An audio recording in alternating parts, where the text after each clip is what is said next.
राजा ने तीर चलाया, वह हवा में ही रुक गया, लेकिन उसे रोका किसने? कई साल बीत चुके थे जब गंगा शांतनु के 8वें पुत्र को अपने साथ ले गई थी।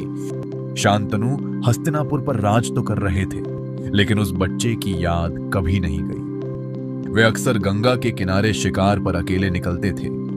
एक दिन कुछ अजीब हुआ। शांतनु ने तीर छोड़ा, लेकिन वह लक्ष्य तक पहुंचा ही नहीं। दूसरा तीर छोड़ा, वह भी बीच हवा में रुक गया। हैरान होकर उन्होंने आगे देखा।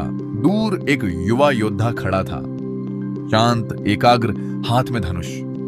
वह अपनी तीरों से राजा के तीरों को रोक रहा था।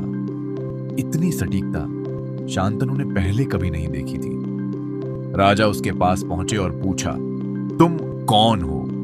तभी नदी का जल लहराने लगा और उसमें से प्रकट हुई देवी गंगा। उन्होंने बताया, यह देवव्रत है, आपका 8वां पुत्र।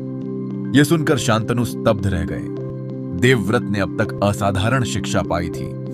ऋषियों से वेद, बृहस्पति से धर्म, शुक्राचार्य से रणनीति और परशुराम से युद्ध कला। शांतनु भावुक हो उठे। जिस शिशु को उन्होंने खो दिया था, वह आज उनके सामने एक महान योद्धा बनकर खड़ा था। गंगा ने देवव्रत को शांतनु को सौंपा और फिर वापस नदी में विलीन हो गई।